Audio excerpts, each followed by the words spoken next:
Hoping that these two men might provide us with the same kind of drama that we saw in the first of the semi-finals this afternoon between Mark O'Fu and Northern Ireland's Mark Allen. And we were actually having a chat about the last players from the province to make it to the latter stages of this Masters tournament. They were, of course, Dennis Taylor and Alex Hurricane Higgins, who fought it out in a classic final in 1987.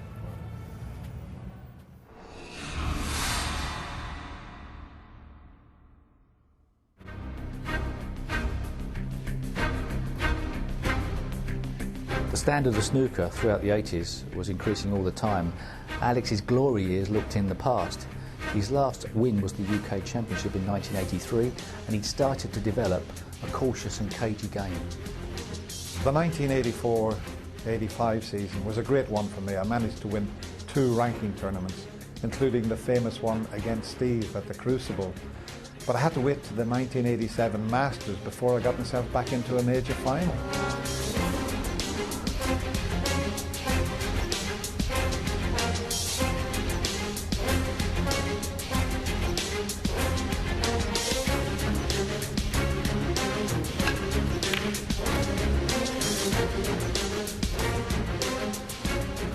That looks to be a bit of a disaster for Dennis.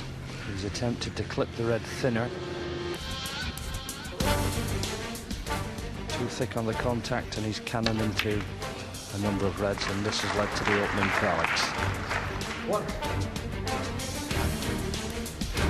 Tough shot.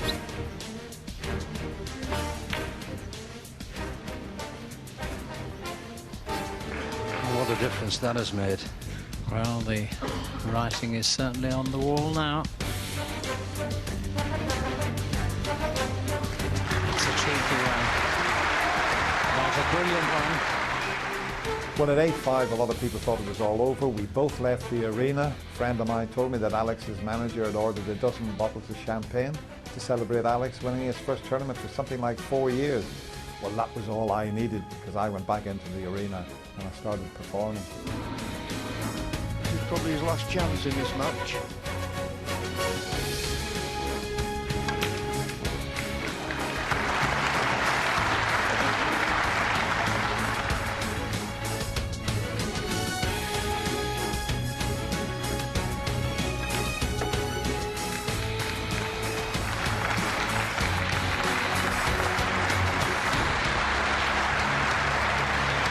Played it perfect. It's still not that easy along the cushion. He's got to get position on the green.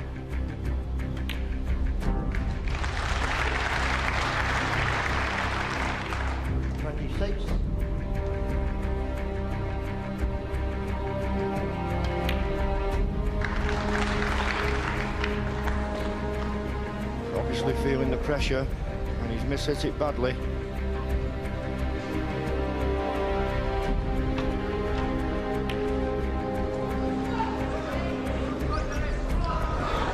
Higgins went for that. It's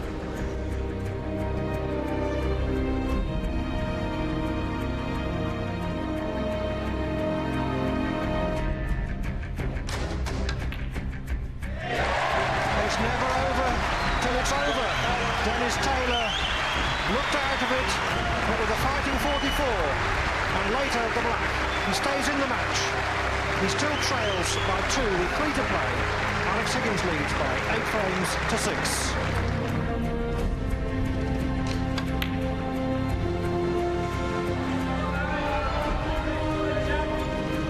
One Dennis Taylor.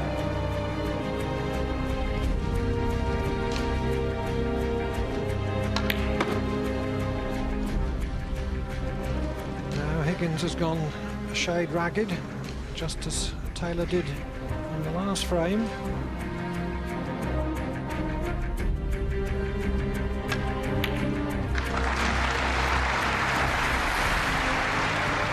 Like he's pulled another one back.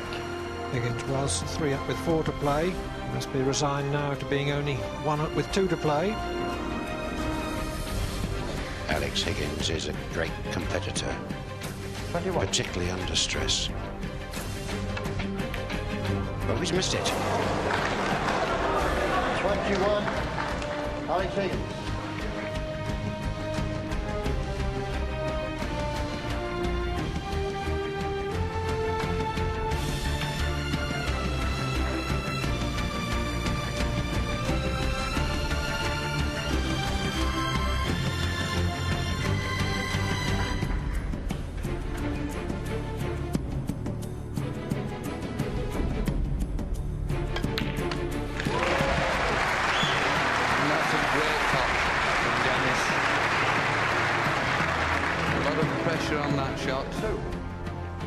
23 points ahead, only 18 points left.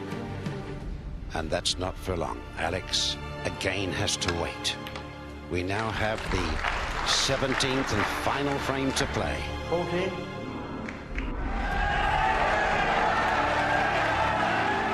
Just looking at my watch, it's about 14 minutes to 1 in the morning. And who knows who's to pick up that first prize of £51,000. There's the trophy that goes with the money for the winner. Magnificent gold trophy. Dennis has won the last 3 frames.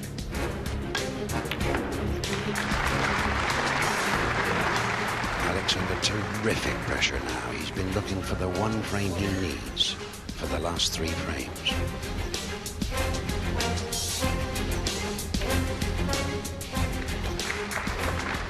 Oh, there must be a little leprechaun in that pocket to keep the cue ball out. One must offer commiserations to Alex. He's played so brilliantly throughout this tournament and indeed in this final. But it wasn't to be.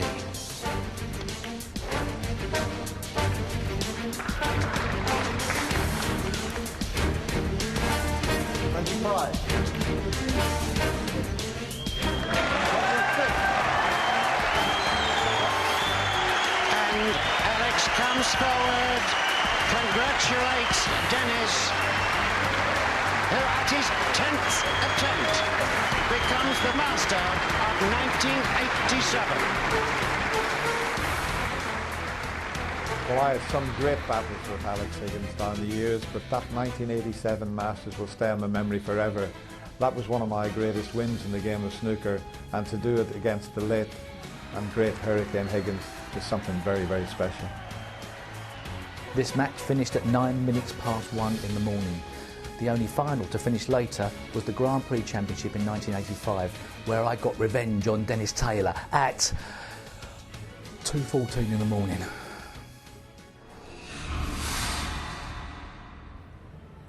2:14 in the morning. We've had some late ones recently, boys, but I tell you what, Dennis Taylor loves a comeback, doesn't he? Fantastic. And all in Timmy Mallett's glasses as well. They are totally ridiculous when I look back at them now, Ken, aren't they? I don't know how he played with them, to be honest. Looks like 2 jam jars at the end of his nose. But great to see the Hurricane there, obviously, and very sadly we lost him last year. Yeah. But he was like a caged animal when you see him there, sitting brooding in his chair, wasn't he? Yeah, it was amazing the concentration he kept on the player as well as the table when they were at the table.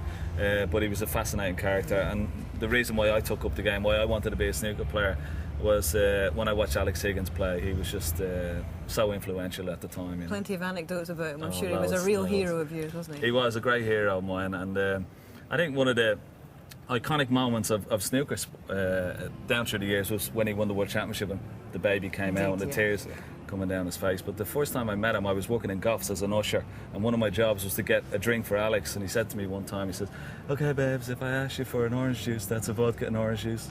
If I want a vodka and orange juice, that's a double." And so on.